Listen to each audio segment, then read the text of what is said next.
Well, hello everybody. Mobile Gamers Unite here, FTC compliant vid for adult. I don't know if you guys can see the smile on my face, but we did manage to finally pull Lily. I did wait a day to make this vid. I pulled her yesterday. I actually wanted to run her a little bit just so I didn't fumble dick any details about her. In my last vid, I did make a mistake when I was talking about Lily's power. The funny thing to me is I underrated her ability by 20%. That's what I did. And I can show you guys where I made the mistake and why it was such an easy mistake to make. We'll get into that. But the funny thing to me is when I underpowered this girl, to me logically it still worked out. She was still a beast. Pretty much taking a 60% damage penalty to double the number of your attacks. As long as you're doing a bunch of crits and stuff like this girl is going to do, you're still going to come out on top hand over fist with damage. So in my mind, it worked out. So when I found out that she actually is 20% stronger, well, at least that ability is 20% stronger than I was giving it credit for, wow, that's kind of a big deal. So here she is. Here's Lily. I'm digging the art. She's got this, I don't know if this is supposed to be like some sort of summon beast version of Ganesh, but she's got two of its arms chained up. It's trying to get out. I dig the art. First and foremost, Lily is a god type. She is a god type, and she has Sorceress Mimicry in her kit. And it's kind of funny. Her kit is so powerful, they can just put that in there as a throwaway skill. I mean, it does have its purpose. She can either count as a god type, or you can leave the sorcery type on her. Whatever's going to suit you better. So we'll get into that. We'll look at all her awesome stuff. But here she is. On a side note, one of my favorite things about her is that Lily looks like she's riding an invisible scooter. I absolutely love it. I'm sorry, every time I'm fighting a boss or something, the rest of my team's fighting, and I find myself just running Lily in little circles, like, wee, I'm on my moped. I don't know if her movement speed is increased at all. It looks like it is, but then again, she is kind of floating, so maybe that's my eyes playing tricks on me. But let me show you guys what I equipped my Lily with. Actually, you know what? First of all, we might as well talk about the big decision that everybody has with Lily. And that is the accessory that you're going to get for Lily. Assuming that you actually use paid lapis to pull for this girl, if you get 25 hero credentials, you will get to choose one of two accessories for Lily. There's my girl right there. So, let's see. Equipment. So here's the accessory that I got her. I went with White Temperance, but there's also a dark version of this accessory. Now, if you have enough hero credentials, if you manage to get 50 of them bad boys, you can get both. And you can equip both of them at the same time because we do have two accessory slots.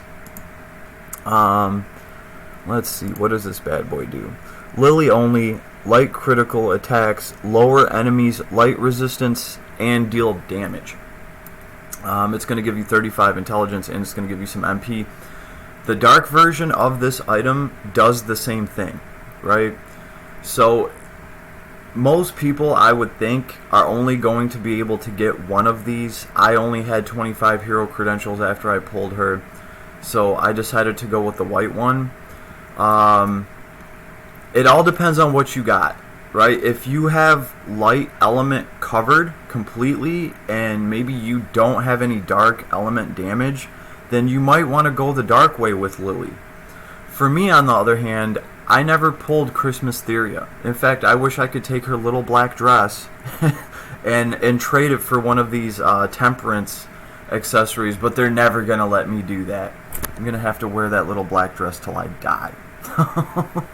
So in a nutshell, this is why I went with White Temperance. I did not pull Christmas Theria. There's more reasons why I went with the White Temperance. Personally, for me, I have tons of dark damage. I got Zuggy holding it down. I have dark damage characters, and most importantly, I have characters that break dark resistance. Right, Blood Rose will break dark resistance by 20% with crits. Wait, hold on. There was somebody else. Oh, yeah, Summoner Lena. Summoner Lena will break dark resistance by 20% and then weaken another 10%. So I can already break dark resistance by 50%. With light resistance, I don't have anything like that. And off the top of my head, I can't recall anybody else being able to break light resistance right now in this game. Now, I do know that for the longest time, light did the most damage, and that was with Christmas Theria, and that's because of how many light boosts there are in this game. Secret of Mana gave us a bunch of light boosts. You're going to get 20% here, you're going to get 10% from this. All of those add up to a huge percentage to your light damage. So at least that's, the way it was explained to me, that's why Christmas Theria was on top for so long, and that's why they had to nerf her a little bit, because she was just doing too much light damage, because there were so many items that can empower that element. So like I said, I didn't have Christmas Theria, so when I finally pulled Lily and I had to choose to go light or dark with her, Lily's going to be my little angel in white, I guess, and she's going to be breaking light resistance and doing a bunch of light crits since I don't have Christmas Theria. I'm much happier with Lily anyway. Personally, I just think she's awesome. She's got some kind of crazy little story going on. I can't wait to crack into that and figure everything else out about her. She seems to be some sort of god or godlike creature. I don't know. I don't know all the details yet. I haven't played through any of her story. I've just been working on leveling her up a little bit so we can run her and actually kind of look at her. But I myself went with the White Temperance. Don't get me wrong. If I had 50 hero credentials, yeah, this is one of those heroes where you definitely could get the White Temperance and the Dark Temperance, both of those accessories. They're going to give you a good amount of intelligence, and they're going to help with her light and dark damage. So, but like I said, most people are only going to have enough for one. The choice you make is up to you, but I would say, like I always say, make sure all your elements are covered, right? Like, if you already have a ton of light, maybe you should get the Dark Temperance, and vice versa. For me, I ended up going with the white. Another big reason, like I said, though, is I think this is one of the only items that breaks light resistance, to my knowledge. Somebody will correct me if I'm wrong, but if there are other things that are breaking light resistance in this game, they are few and far between. So the other thing I did is I put the speed shoes on her. I am going to be working on a speed build for Lily. Why? Because she rides an invisible scooter and it looks cool, and I like to see her fly around on the screen. I also think it could help her. It can help her run circles around giant ogres and bosses. And all she has to do is get a little bit of distance between her and them, and she can just start dropping bombs on them. I absolutely love it. So all these other items are just kind of placeholders. The Coat of the Sage. This weapon does increase dark damage, so that's pretty cool, for when she does have to do some dark damage. There is a lot of dark damage in her kit. I will say that for the most part, as far as her kit goes, her S1 through, let's just have a look at her here. Here's her abilities. Her 1, 2, 3, and 4 abilities. Her S1 is Light Element. What are these? Swinging Sickle? Oh, Swindling Sickle. I like this. This is my favorite one. She spawns these sickles. They're swinging. They do a ton of damage. They look cool. They can hit multiple enemies. They come in from above. which is really nice because it works well with... I should have really read over these. Okay. Xanthobia Bia! That's what this one's called. They left the Bia part out in this description, but that is what it's called. Xanthobia. And then we have Prometheus. At least that one I can pronounce. Xanthobia Bia and Prometheus, they're both like a little pit of hell attack. They come out from underneath your enemy and they kind of float them up in the air a little bit, do damage to them. And you can do your swinging sickle at the same time, and the sickle will come in from above, and it's like they get sandwiched between the two damages, so it's really cool. And then we have Lily Matter, which is also light damage. That's the thing, is you're not going to be using Lily Matter that often, so really her main source of light damage from her kit is going to be these swinging sickles. And like I said, one of my favorite moves. I think it's awesome. She does tend to get it a lot. She gets Archangel's Blessing, so that's going to help her get a lot of SC every wave. But Lily Matter, I have managed to proc this a couple of times. It is godly. She summons this thing, this Ganesh-looking thing, and it just does a whole ton of light damage to everybody. But as far as her kit goes, for the most part, most of her light damage is going to be coming from the swinging swinging cycles. And then everything else, Prometheus, Xanthobia, Pia, is all going to be dark damage. But that's okay, because this girl gets light attack rise and she gets dark attack rise, which both of those abilities are like 11, 12 SC apiece. She just gets them, so it's absolutely amazing, the abilities that this girl gets. So let's look at her trait real quick. Phantasmal Magic. This is where your boy had his little oopsie, okay? And here, it's pretty easy to see how I messed this up, because I read over this originally on somebody else's Lily, because I didn't have one at the time. This is why I don't really like reviewing characters that I don't have, but it was part of a mage discussion, and Lily had to be talked about because she's kind of the new kid on the block, and she's definitely very powerful, so she was very relevant in that discussion. But Phantasmal Magic, double the number of hits for magic attacks, so like dual wield. So I got that part right. But then decrease the damage each hit does to 60%. When I first read it, I thought it said decrease the damage each hit does by 60%, which means that you would only be doing 40% of your damage. And you know what, guys? That still made sense to me, because if you're only doing 40% of your damage, but you're getting double the hits, and you're getting a ton of crits in there, and you're breaking whatever resistance, you're still going to come out on top with tons and tons of damage. So in my mind, it made sense, right? Like, I thought that's how it worked. It was brought to my attention, thank you, Aaron, and a few other people, that, I was off on that a little bit. Now that I have her, I can totally see that, of course, it decreases the damage to 60%, not by 60%. So it's 20% stronger.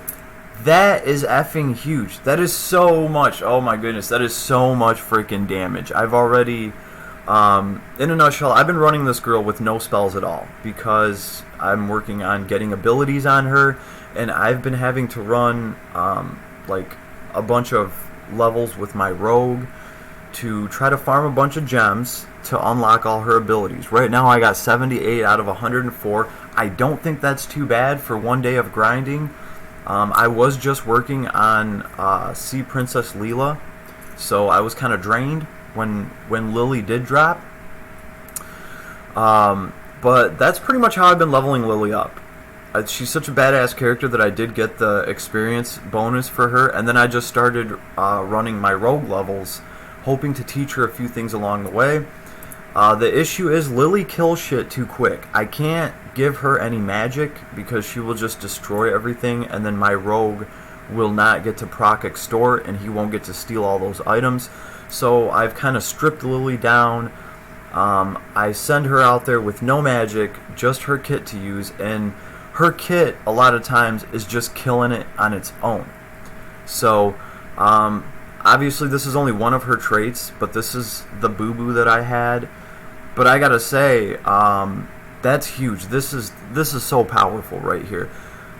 This is going to help her overcome damage cap very easily. She's going to have an easier time overcoming damage cap, I would think, than Sea Princess Leela. And personally, this is the way I see it. If you're going to compare Sea Princess Leela and Lily together, the two top tier mages that we got right now, I don't want to get crucified for this, so I'm gonna warn you guys. This is IMO, my personal opinion. All right, so please don't be mad if you don't agree or if you find something that I said that you disagree with. So Lily has like the strongest kit right now. Like some of these abilities that she has for free, they're worth so many SC. You got 12 SC here, 12 SC here. This one's worth 10. These are worth 8. Lily has like the most powerful kit I've seen in this game so far. Comparing that to Seaside Leela, Sea Princess Leela, Leela has the God element. I'm just going to go ahead and say it. I think ice is the God element in Last Cloudia. Why? Zexus is the proof of that. They needed to make an element to let us clear content. And they did that with Zexus. This is why Zexus is still considered an SS mage. He's still up there. He is the free-to-play SS character that we all get to start with.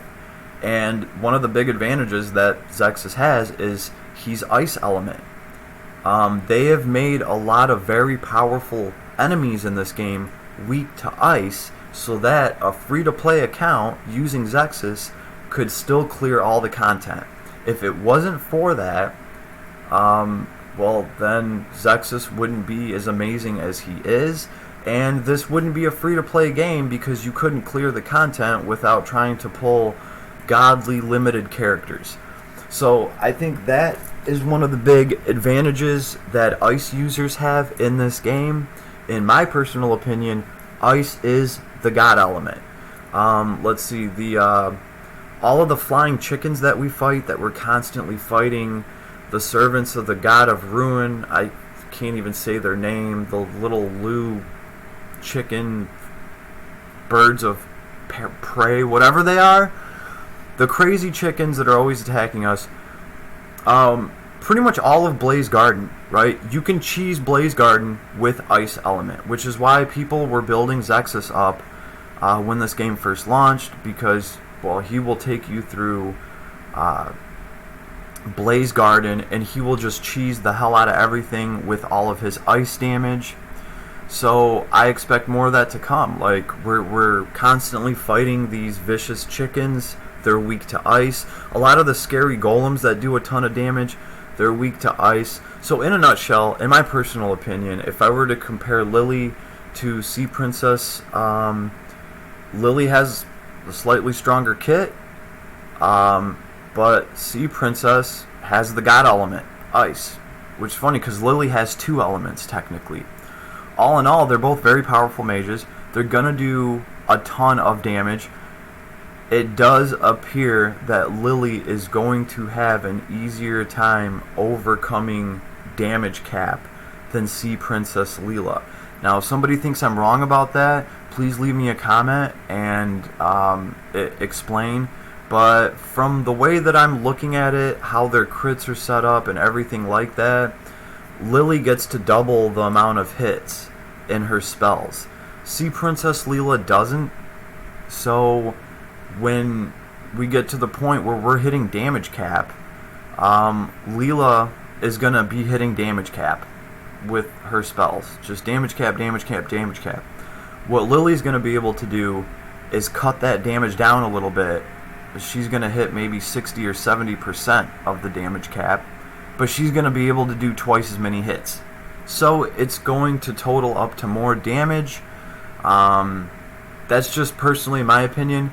Now, does that mean that I should stop working on Sea Princess Lily? Not Lily, Leela. No, absolutely not. Like I said, to me, Leela has the God element. She has ice. I'm going to be working on her. I'm running both of these mages at the same time right now, trying to teach them abilities, because I'm going to want a super powerful ice caster, because I never worked on Zexus. Everybody else worked on their Zexus. Your boy didn't, because I was pulling new characters and I was trying to do reviews on them, and I was trying to make some content for you guys, so I never got a chance to work on my Zexus. So I was pretty happy when I got Sea Princess Leela. Let me tell you guys what I wasn't happy about, though. Let me tell you guys what I wasn't happy about. On a side note here, I actually had to go back and double check my work here. When we go to the gacha and we see Lily's beautiful banner here.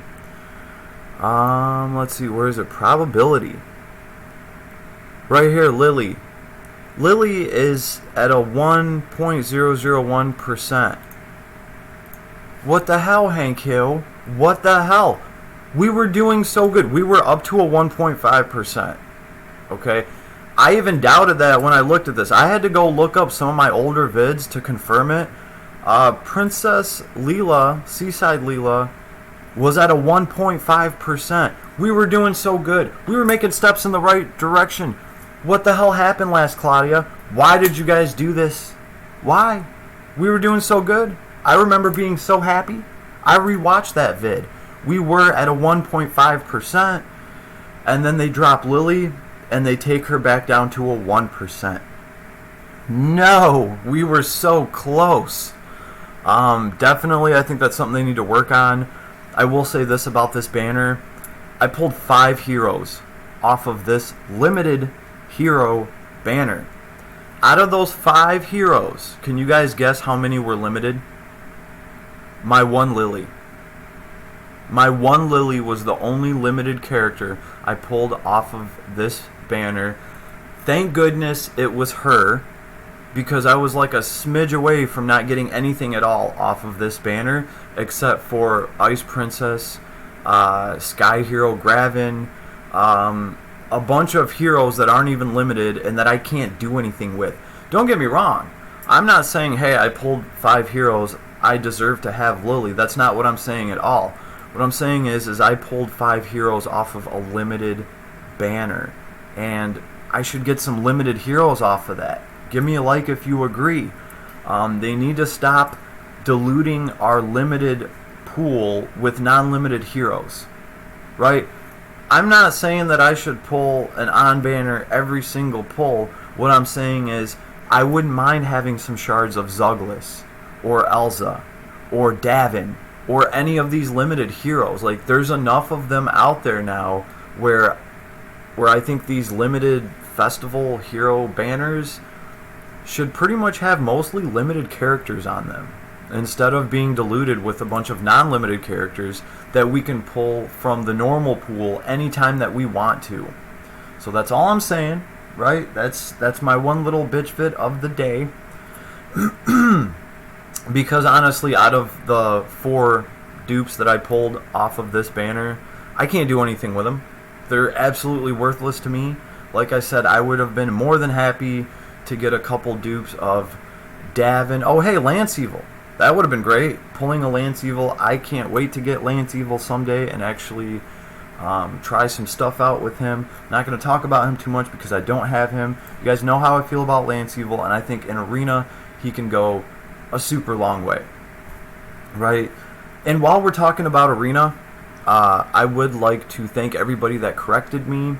This is the second time I've made this mistake between skill charge and skill stock, right?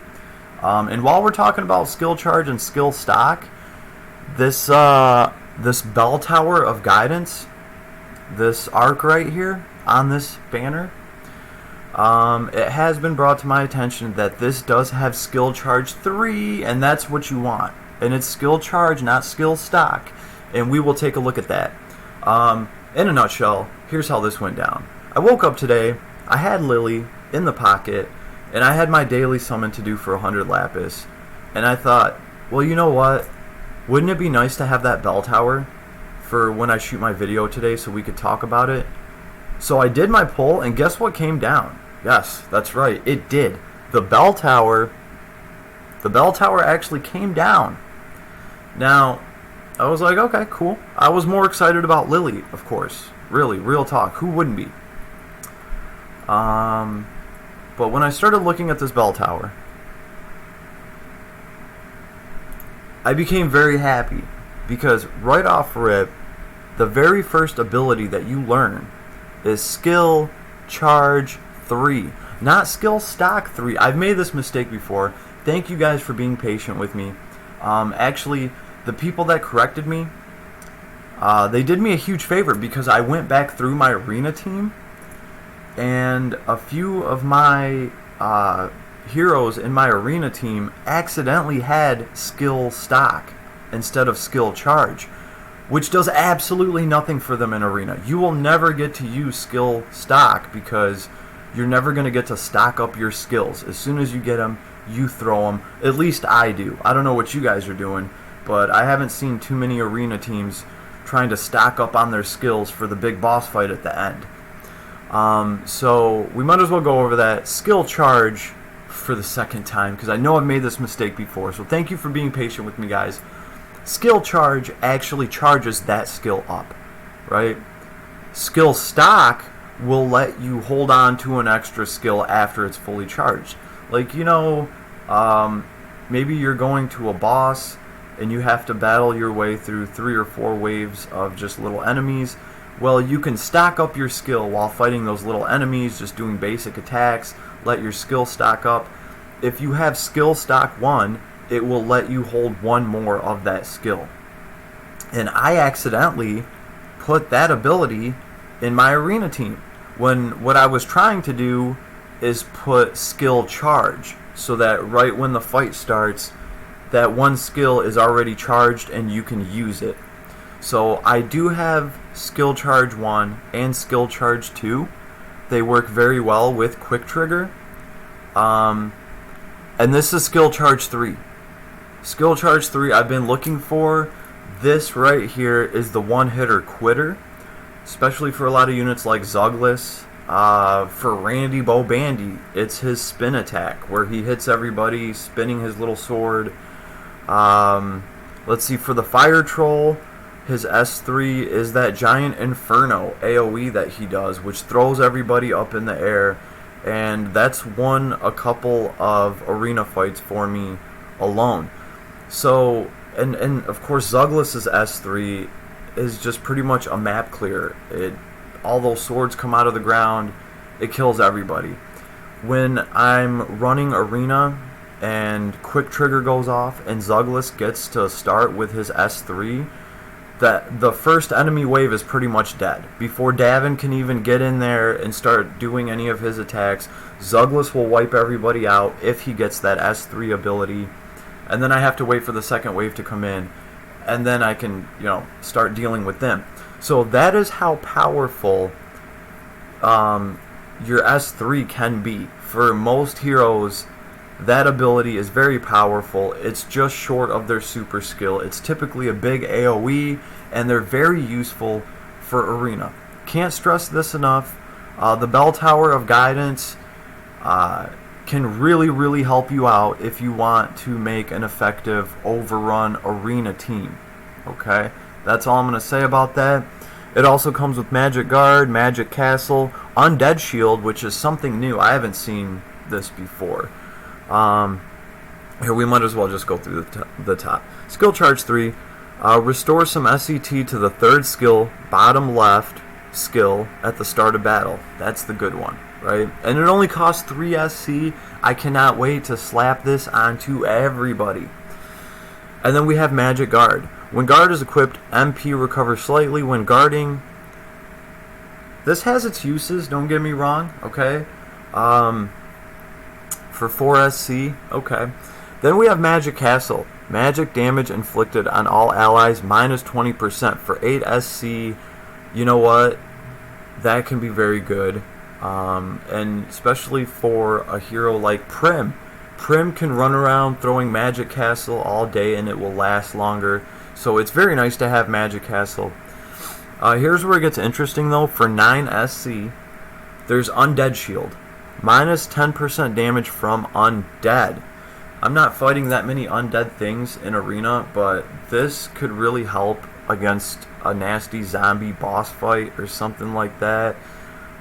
This is the first shield ability that I've seen like this. Maybe I've missed one, but I think this is pretty cool. You know, this damage reduction, if you can stack this with some other sources of damage reduction, I think this can go a long way. It is pricey, right? This is 9 SC for this, but we'll have to see what place this has in the game.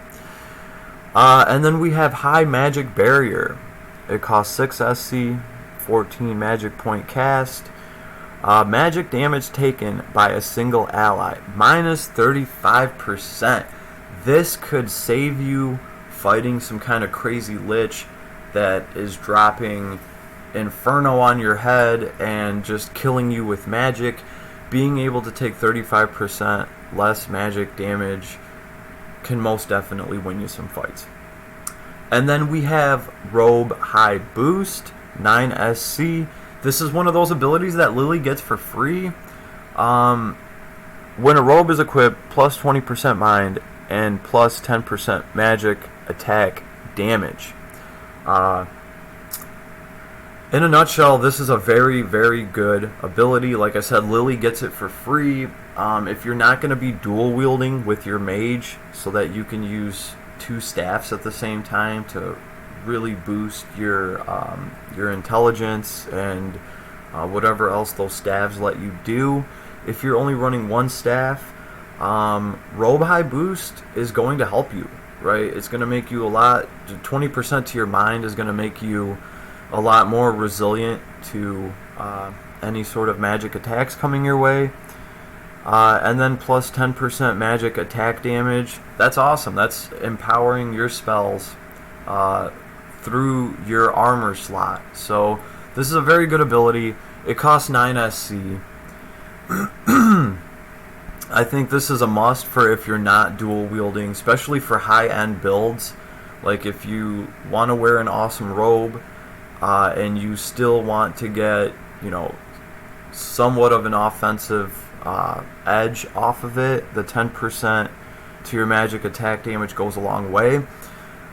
Because we have robes that are very powerful, right? Like, does this thing come with a robe? I don't think so. Oh, actually, it does. The Holy Robe Sulfine. Let's see. Let's look at this robe. First of all, it permanent hit point and MP regeneration effects. Cool. So this is going to slowly restore hit points and magic points. This robe is also going to give you 106 intelligence. It's going to give you 20 MP. It's going to give you 58 defense, and it's going to give you 172 mind. It's also going to give you light and dark resistance, of course. So, when you have robes like this, like 6-star robes, that are giving you so many stats, right? Like it's hard for me right now to find some kind of staff that's going to give you more than all of this. You know, and if I wanted to do that, I'd have to pay for dual wield. I'd have to pay for dual wield, which is 14 SC, to equip another staff. That staff better have like 300 intelligence or something, because what I could just do is equip a robe like this and, you know, still get a ton of intelligence, some MP, get some defense, and get a shit ton of mind and a special ability like that. And then, of course, with the robe high boost, that's going to take that robe to a whole nother level. So this is cool. I definitely dig it.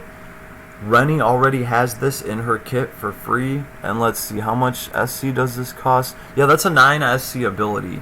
that Lily just gets for free. It's just in her kit. Now, I've seen Lily's built with dual wield, where they're holding 2 rods. Yeah, I'm sure she cranks out a ton of damage. I personally myself would go with the robe, especially if I had this robe. This has got to be one of the best robes in the game. So yeah, but don't forget, there's still very powerful staffs. But if you have that robe boost, I would just say go with a robe, because you're gonna save yourself 14 SC from not having to equip dual wield. So let's take a look at our girl Lily here. So that is the bell tower arc. That is what is on the banner with Lily. It is definitely worth pulling. I hope you all get one along the way. Let's see, we covered the hero credentials.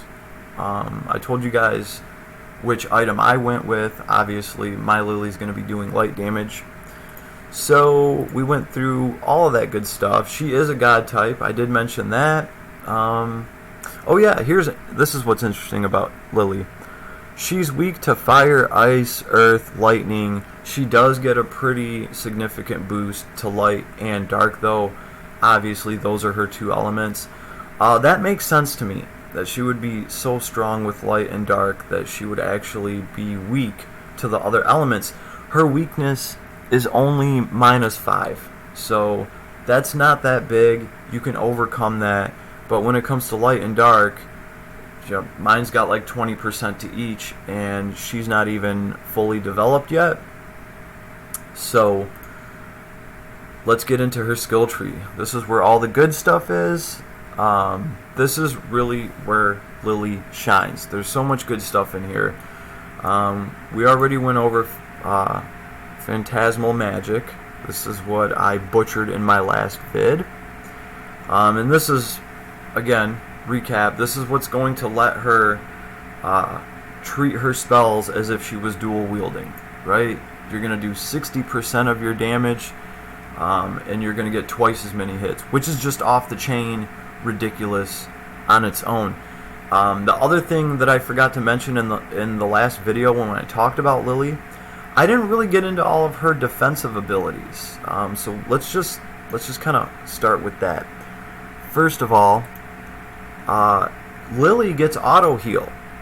Upon coming close to death, automatically use 30 MP, which is nothing to her, to greatly recover hit points. So, when Lily is at death's door, she instantly gets this amazing heal ability that's going to heal her by a lot. That's pretty awesome for a mage, especially in tower. It makes it really hard to kind of snipe her, right? Even if you can hit her with something big right off rip, she's going to be able to heal right back up from it. But it gets better than that. It does get better than that, because besides auto heal, where is it? It should be over here. Okay. Abhorrent Remanation. Yeah, you guys can. Yeah, I'm not even gonna try here. This is her other defensive ability. Pretty much, if that heal isn't enough and Lily does die, 20 seconds after death, consume 20% of max magic points to automatically revive. This can only occur when another party member is alive. Alright, so not only do you have to get around Lily being able to just super heal herself, but if you can get around it and you do put Lily down, she will be back in 20 seconds unless you wipe the rest of the party out. And it's going to cost her 20% of her MP, but I guarantee you she's still going to have plenty of magic points to rain hell down on you and to do all sorts of damage if she comes back. So this is really cool. This can be huge in a boss fight. Like, you're fighting a big boss, he throws some kind of giant nuke right off rip, it wipes a couple people out. Lily will come back. As long as your tank survives for 20 seconds, Lily can come back, and then she can just do tons and tons of damage. So Lily has, like, I would say she has like kind of two defensive abilities. She has that heal ability, and then she has this trait to fall back on. It is very powerful. I would not expect a mage to have both of these.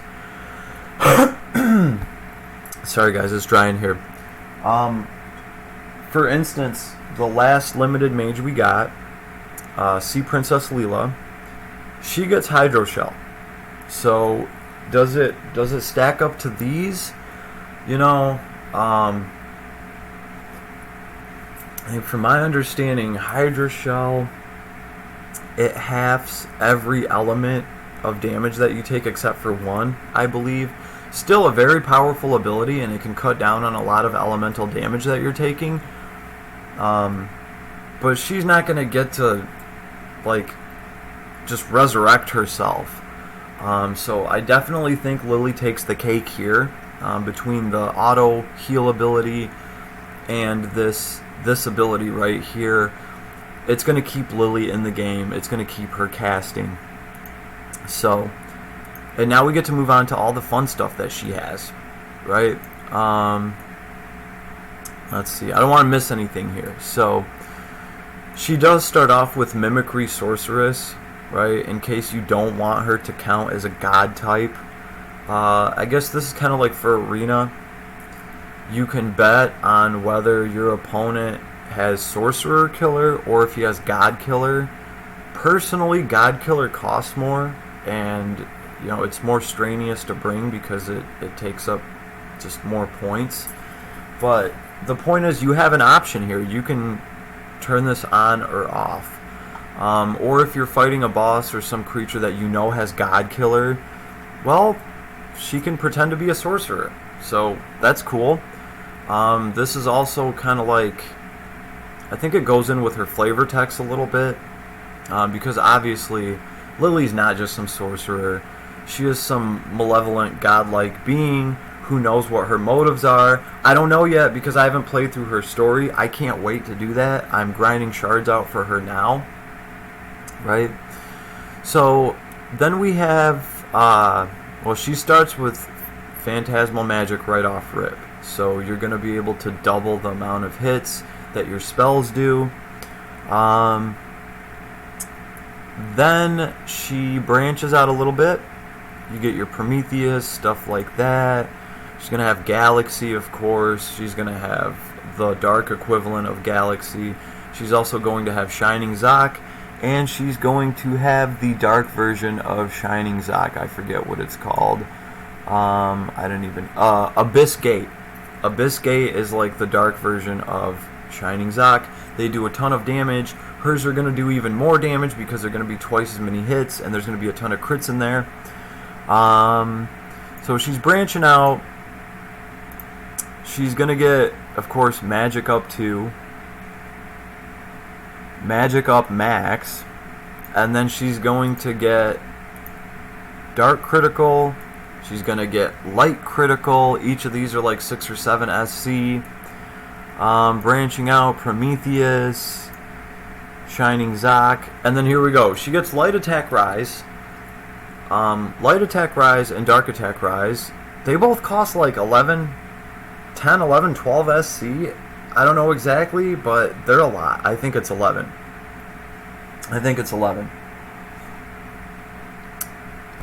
This is going to increase her kit damage, because remember, in her kit, 2 of her attacks are light, so this Light Attack Rise is going to increase the damage that those swinging scythes, sickles, those sickles do with her light attack. And then, of course, Dark Attack Rise is going to strengthen the rest of her kit, because it does do dark damage. They're very nifty abilities. These strengthen them. They're very expensive. You're going to pay 22 SC to have Light Attack Rise and Dark Attack Rise. And this girl just has them. Bam. They're just in here. For free. Right? So this is why Lily's kit just cannot be touched right now, because she has so many abilities in here that are worth so much SC that she just gets for free. Of course, we get like advanced magic circles, stuff like that. There's the dark attack rise. And then we get Shrouded Light. I don't have this unlocked yet, but this is just absolutely off the chain, son. Light and dark magic attacks plus 30%. That is a lot because it's strengthening both elements, light and dark. Nobody else has this to my knowledge.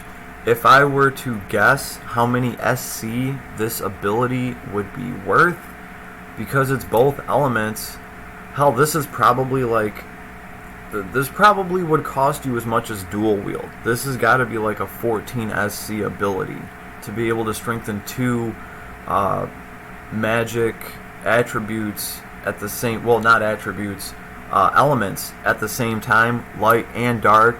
30% is a pretty nice boost.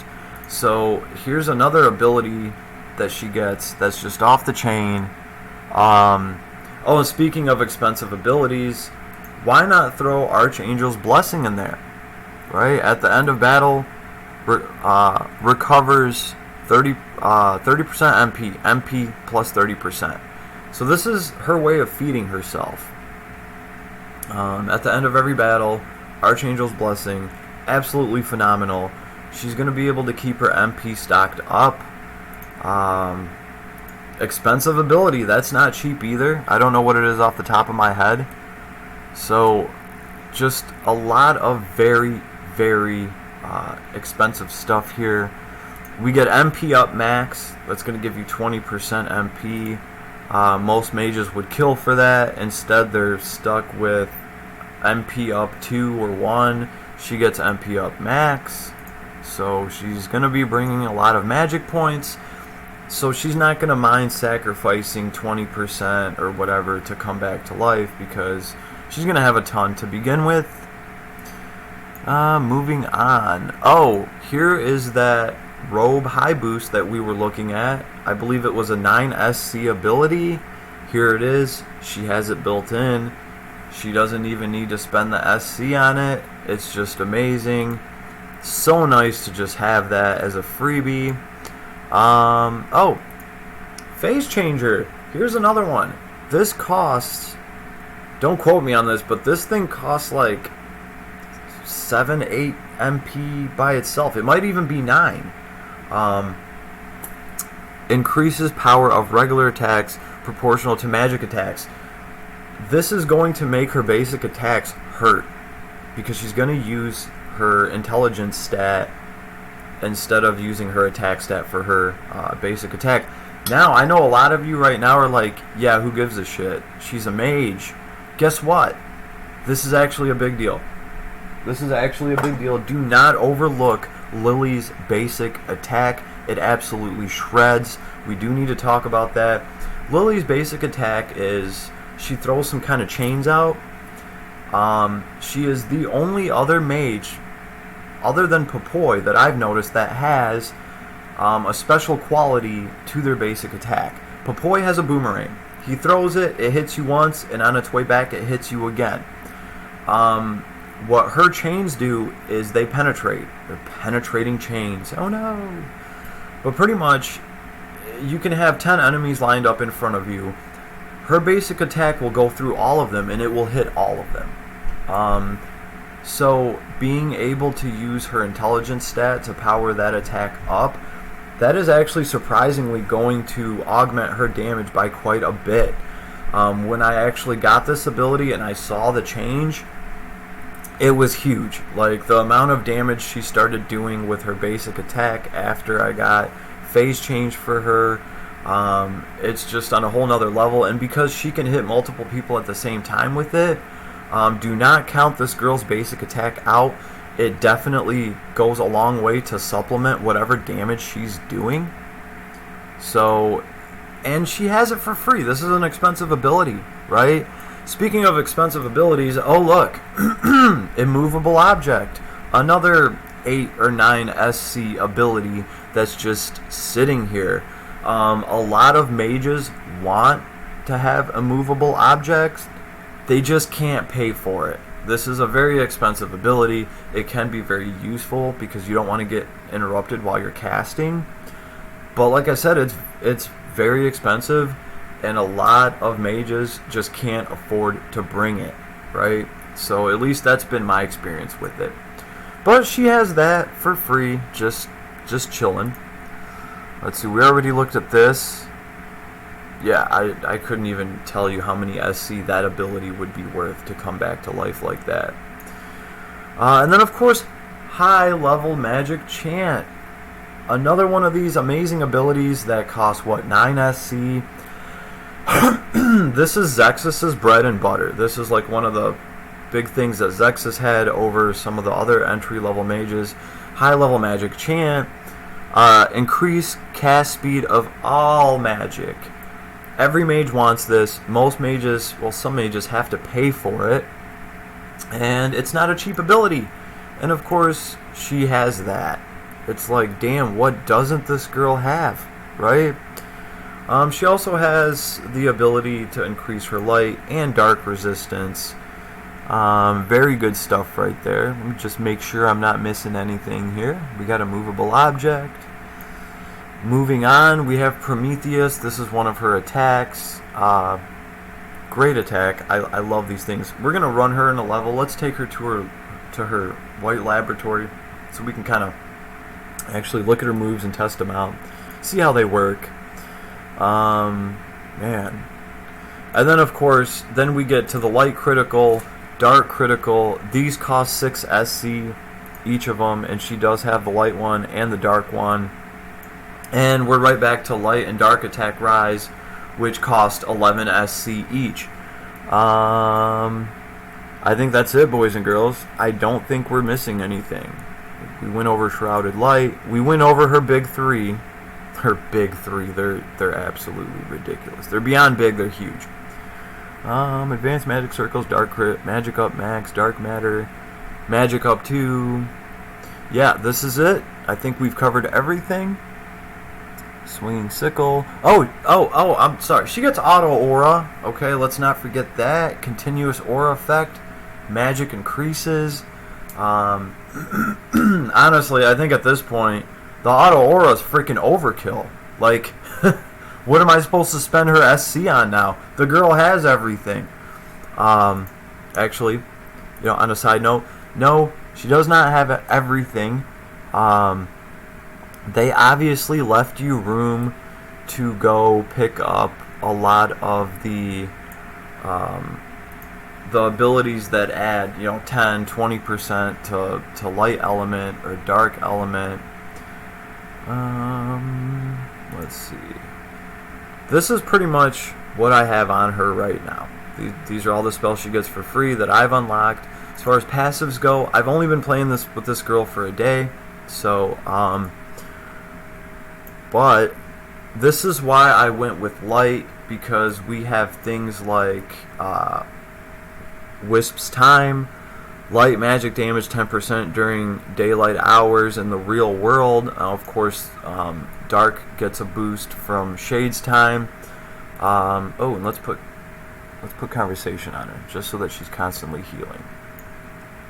So pretty much what I'm going to do now is I'm going to go through and I'm going to get, you know, light boost, light high boost, the one that's 10%, the one that's 20%, and pretty much just any other thing that I can get that increases light and dark damage. And then at that point, I'm pretty much just going to be able to put whatever stats I want on her. If I want her to have a bunch of hit points, if I want her... I'm obviously going to power up her crit. That is the next thing that I will be working on, is getting a lot of crit abilities for this character. I do want to preview her and see how well she works with the crits. So right now, I am trying to teach her fast crit, so as soon as the fight starts, she can have like a 20% crit without me actually having to teach her a bunch of different crit abilities. once I get that, then I'm going to start casting light magic just to see how the critical hits flare up and how much damage they do. So this girl is definitely work in progress, but I can tell you right now, the kit that we just looked at is one of the strongest kits in the game. I lost track of how much SC all of those abilities would cost, but they are some heavy hitting abilities. 11 SC, 10 SC, 9 SC, all of those are worth so much. Other characters are just not that fortunate.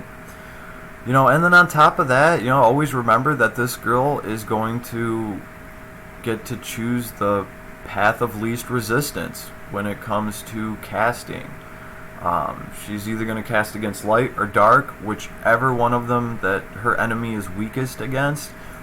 And also, it's fairly easy to find equipment, right? I mean, even if you don't start off with one of these temperance items, it's not that hard to find it. Like, even right here, the Caudius's, whatever this thing is called, causes dark magic attacks to deal critical damage and increase attack damage by 30%. That might only be applicable to the event, but still, the point is, it's not that hard to find things that increase, you know, dark damage or light damage by a little bit here and there. You can put those things on this girl and she can really shine. We went over the temperances. I still say, and then again, in my personal opinion, I still say that the light one is probably a safer bet than the dark one for most people.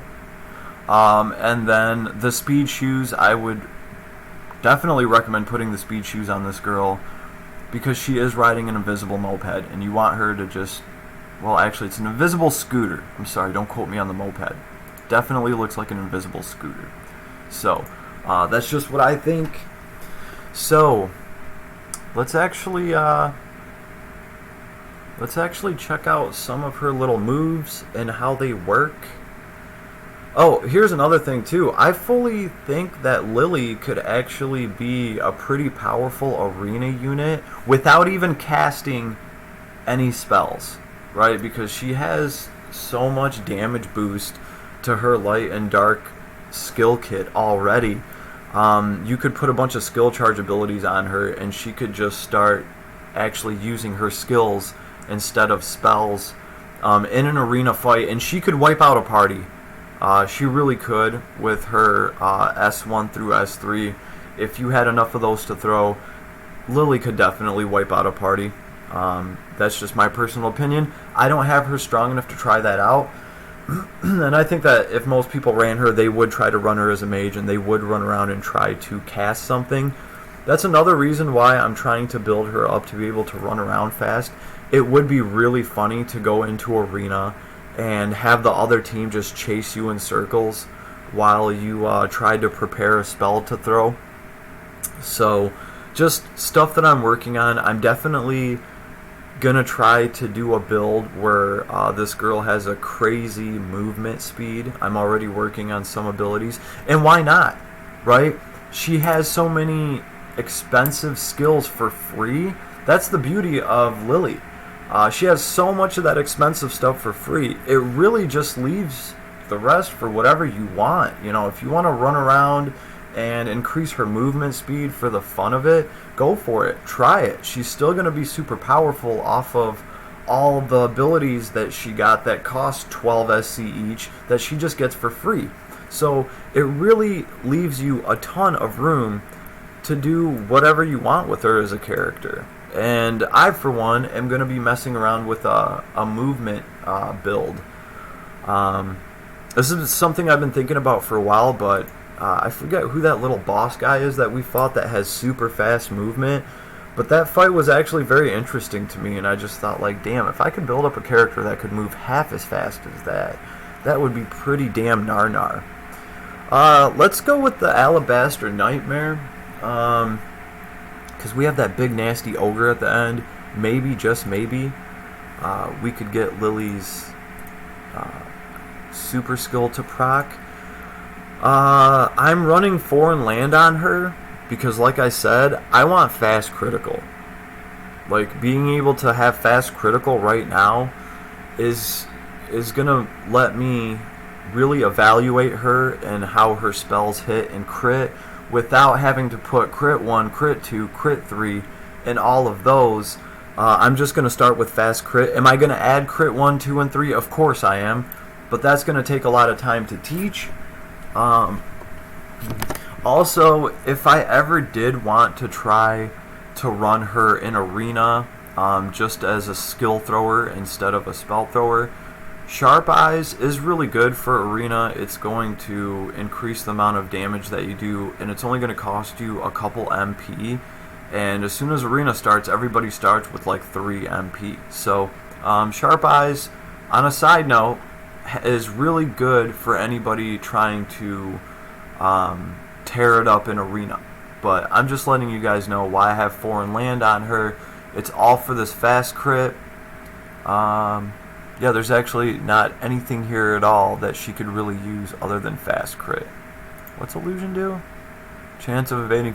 Okay, you know what? Illusion could be useful on her. And why not? Right? Why not? Because you're going to have the room to put other abilities on her because her kit is so concrete and has everything covered already.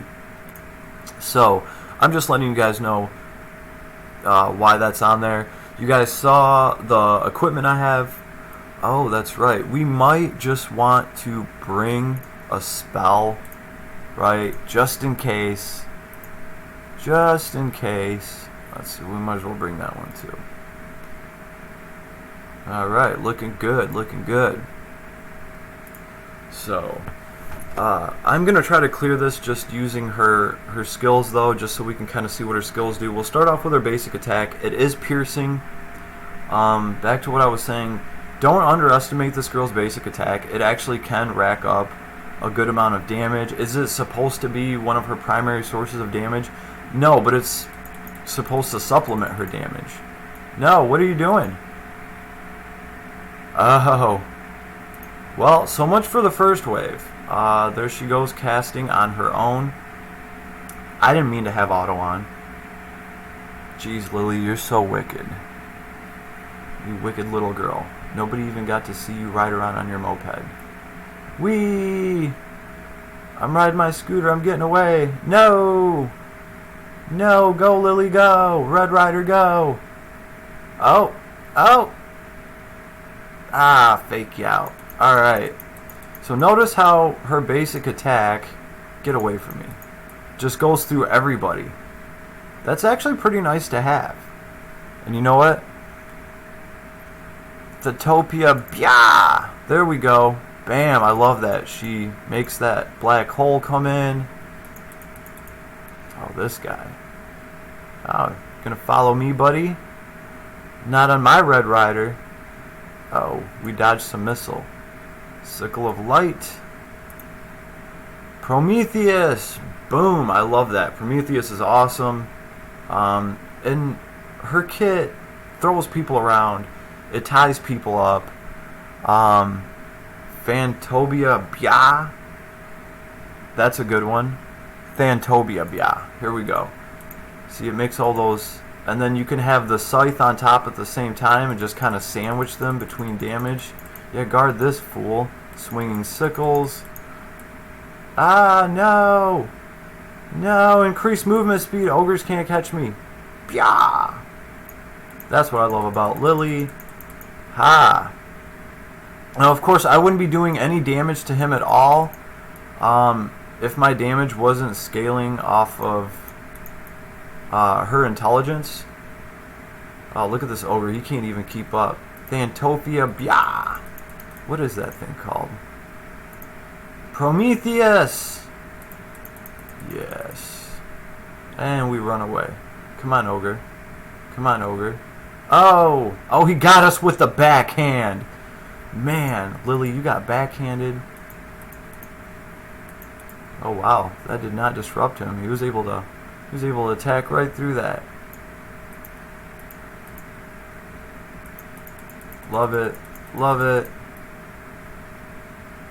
And by the time he gets over here,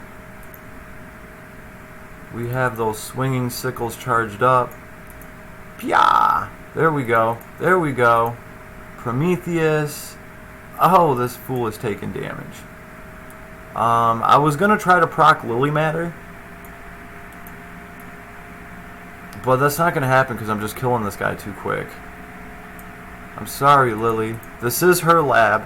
So, well, technically we did get to cast a spell. She auto-cast at the beginning. But this is how my level 50 Lily runs. Like I said, I've only worked on this girl for 1 day, but it's a pretty good showcase of how her abilities work. I absolutely love her skill kit. I think her skills are great. It's one of those characters where you could just run her using her skills to clear mobs and just to have fun. And then you could always just save up all your MP for the boss. Now, this girl just absolutely dumps when it comes to light and dark spells. I'm sure you guys have already seen it. You saw how her low-level dark spell went off. So, all in all, very powerful character. Very happy to get this girl. And pretty much now, I don't really... let me put it to you like this. Because I went with the light path with her, when Christmas Theria comes back around again, I'm not even going to pull for her. In fact, truth time, I didn't even pull for her the last time her banner was up, what, like a month ago, because we were already talking about Lily, and I just think Lily is more to my taste. I think she's an amazing character. Very happy to have her. But it all goes right back to working on those elements that you don't have. Which is why if we look at my party combinations, this is pretty much what I've been running. I've been working on my healer a little bit for tower, right? And because this girl can break dark resistance, and because I got Zuggy over here. But look who's sandwiched in the middle. We have my little sea princess, because she is ice element, and I don't have ice element. I don't have a Zexus. So I need to get this girl up to power so she can cheese all that fun ice stuff for me. And then, yeah, it's just Lily. Other than that, I got these characters because obviously Davin here is trying to learn Skill Charge 3, right? And then I'm going to be teaching Skill Charge 3 to everybody in my arena team. I got Randy Bobandy. I think he just learned Corrosion Fang, which I think is going to be more helpful for a boss than an arena. But that's pretty much what I've been doing. I've been working on Randy's skill tree. He only had 50 out of like 107. This whole time Randy's just been sitting around. So I did beef him out a little bit just, to help Davin out in arena. And other than that, your boy is just working on Lily and Leela. And I got my hands full with both of them. I think I caught Lily up as fast as I could. She's already at level 54. I've had her for a day. I did have about 30 EXP potions for her to drink, and I did get the experience boost for her because I need a light element mage. I need to have light element covered. So for me, it was worth getting the experience boost. Typically, I wouldn't do that. I would just level up the character normally. Seaside Leela does not have any experience boost. Like, I got her to level 59 all on my own. So when it comes to Last Cloudia, my advice is always going to be work on those elements. And that's exactly what I'm doing here. I'm working on the 2 elements that my account is lacking. So, but everything might be different for you. You might have a ton of light element. You might need that dark power. And you might have just pulled Lily. If that's the case, get her other accessory, especially if you don't have anybody that can break dark resistance. But to my knowledge right now, the white temperance accessory for her is one of the only ways to break light resistance that I know of off the top of my head. So if anybody out there knows differently, please correct me. You are probably doing me a huge favor. The comments are open.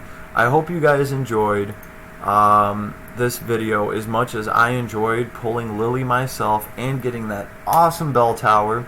So hit like, hit subscribe, and I'll see you guys on the flip side. Peace. Peace, everybody. Comments are open. Have a good day.